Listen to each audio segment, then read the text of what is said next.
Hello everyone, welcome to a big edition of In the Box Seat, coast to coast again, Ella. We're excited. We're excited to be joined by the chairman. He forgot my name, but we'll catch up on that later. Hello Brett. Oh, Mitchell. It's good seeing you. And we don't need to say your name, Brett. Everyone knows who you fair are. enough. We are joined by the chairman, Brett Cook, today. Yeah. We've got a massive episode. Obviously, we'll cover Coast to Coast Raceday, which we're heading to this weekend to the sunny coast. We're super excited to be back working with the club. We worked hand in hand last year to put on a great show, so we're excited to be doing the same this year. Seems like many episodes that the CEO and chairman used to join us on a weekly basis. It does. It feels like old times. I'm getting a bit nostalgic having Brett next to us. Well, I did get cut out the last month or so.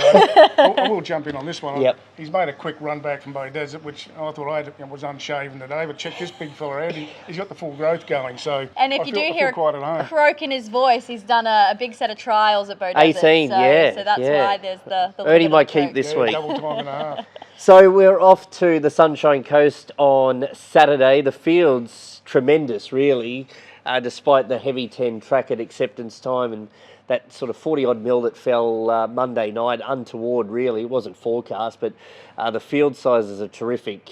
One of the best Gold Coast bracelets that I can recall.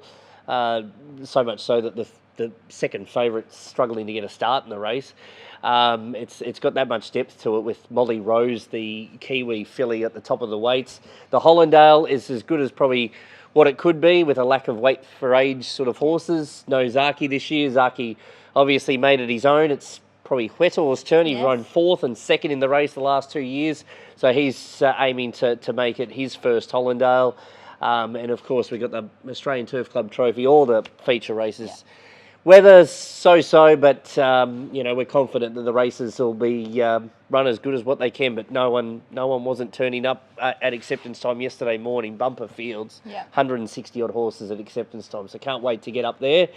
The tab's been terrific, and all the partnerships through the South East Queensland clubs, and obviously our association with the Sunshine Coast goes back again, Brett. We go there again. No, I'd like to acknowledge Johnny Miller and Peter Boyce and all the boys of the Sunshine Turf Club. Obviously, this meeting got transferred pretty late. They're very accommodating to jump on board and move a lot of their stuff around to help us out, which is fantastic. I know I'm going to make an early dash up there tomorrow afternoon and have a few pre-heart starters on a Friday night and spend some money in the local economy at Caloundra. And one word for Johnny, if you see this tomorrow, mate, make sure that espresso martini Saturday night after last is nice and chilled. I'm sure I'll have one or two Sharpies in the bar upstairs and spend a few dollars up there as well. So what is it? Bloody Mary at the start and espresso martini at the end. That's how we normally roll, start mate. And finish. You have too many espresso martinis, the next day you have the Bloody Mary as well to back up. But that's my little vices at the moment. So we're looking forward to Saturday. Obviously, it's a big day in regards to the Winter Carnival, the Oaks lead up, the Doomben Cup lead up, all the lead ups on Saturday for Hollindale Stakes Day. Last night was a big night here for the Turf Club. The lights were on in full effect. A couple of gallops on the course proper as well. Brett, how did the night go? Oh, it was absolutely fantastic to see the lights in full operation. Even though there wasn't a crowd, you come in and had the music playing in the background, and there's definitely a vibe around the place. So the lights are doing their job. Unfortunately, with the course proper slowly coming back to its best, we've had to transfer that night meeting in a couple of weeks' time. So I'll probably take the time now to give the members a bit of background on that. There's been a lot of misinformation in the print media, in particular over the last couple of weeks, and the social media guys have piled on. Must be a slow news fortnight, or they're trying to stay relevant, because it's just a lot of beat-up information what's going around. A members' letter will be going out this afternoon with all the details of why the Sandsleep grooving was done after Magic Millions, and the slow progress back to where we are. The main reason that the transfer of the Hollindale and the night meeting is very simple. We don't want to overtax the track too early. With the sand grooving upgrade, it's taken an extra 6 to 8 weeks, I think, on top of what we thought it would originally. But when you see the impact of work was done in January and the progress to date, you'll be more than satisfied that we're on the right track. There is some good news at the end of all that as well. Even though these two feature meetings have been moved, which is disappointing, the rest of the program for this year will stay unchanged, and we'll actually pick up a few night meetings towards the end of the year, either late August or September or something like that. So short-term pain for long-term gain, but I can assure everyone in members' land that the course proper will be racing fantastic at spring and summer carnival time, which is very important, and Magic Millions around the corner next year. So there's a lot of good news happening. Just got to be patient the next 4 to 6 weeks, and you'll see dramatic improvement. You're exactly right, Brett. I think there has been a misinterpretation in media, and as soon as something does go wrong, No doubt, it's sort of a case of, well, let's pile on while it is going wrong. Well, I think, to be bluntly honest, the club's been going that good for the last 5 or 6 years from a commercial point of view and all the upgrades and everything else, that when you hit a hiccup like this, the negative element out, they want to pile on pretty quick and sensationalise it, which that's clearly what they've done. Try and compare this to other projects and historically they've gone wrong in Queensland, they're just chalk and cheese, there's nothing like that.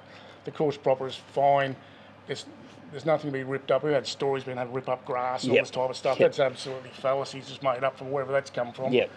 As I said before, we'll get some aeration processes going, and in 4 to 6 weeks' time, this course proper will be spot on, and that's what we want. We can't risk by racing on it too early. We saw with the dual race day, we come back a little bit too early, and the impact it done. We have to make sure this time it's bulletproof. So again, we get into springtime in particular, which is our most commercial time of the year leading into the summer. This course proper race is fantastic, and I assure you the wagering off the back of that will go through the roof, and that's what the whole industry needs. One thing that is out of everyone's control is the weather, and the weather hasn't been exactly everyone's friend, not just our course, but every race course. I think all the track managers in southeast Queensland, the Northern Rivers, I got a stat today because, Grafton got washed out today, so they've lost 22 meetings since March, the Northern Rivers. That's including Armidale. Look, if anyone's been watching any meetings the last 4 or 6 weeks all through southeast Queensland, you see how much kickback are on all these courses. They're all under stress. We're not making excuses for that. Like we had a lot of humidity and rain and things like that. That's okay, but that's part of the process that will slow down. But that's another reason why we can't return to the track so early. You'll see videos processed to the members that go out this afternoon of the trials about a month ago and again last night under lights. There is too much sand kickback, but I can guarantee it's no worse than some of the courses they're getting raced on now. But we don't want to hit it too early. It's a juvenile track. It's only down for 6 to 8 months. We just got to be patient. And one more misconception obviously out there in the media is Nivesha's also headed back to the ATC, and we are super excited for that opportunity. Did you want to talk about that as well? Oh, 100%. Like, we're very disappointed to lose Nivesh. He's been a great asset for the 2 years he's been up here, and he's helped build with Racing Queensland a fantastic track. And you'll notice that give it 8 weeks and that'll prove the point. Mate, we're disappointed to see him go, but the opportunity in Sydney was too great. Now, you can't compete with the Southern money when they throw the checkbook out. we tried to hold on to him, but unfortunately we couldn't. So I wish him all the best, and you never know, one day we might make a play for him to come back. So the long term is that we'll get through the next couple of weeks, which is obviously not a great growing period. Historically in southeast Queensland, winter is the tougher months, but we've got meetings like the Pink Ribbon in September to look forward to, and Menmatter in July, of course. Of course. No, we're nearly sold out already, Menmatter. Come on, who knows? But I've learned a lot about grass the last 3 months, I can guarantee that. So you're right, winter time's not the ideal time for growing, but they're putting ryegrass in and all these type of things. So I'm a bit of an expert now after what we've been through the last few months. So you'll see the benefit of all that. And as I said, when we gallop, I think the recommendation under the information we got for our independent person was gallop over in 3 weeks' time, put some horses across it properly, some decent trials. So 3 to 4 weeks, you'll see a remarkable improvement. But as I said originally, we're not going to race on this track too early. If we've got to wait an extra month, I'd rather wait that time and give the track justice to do this long-term job of benefit of everyone inside Queensland industry.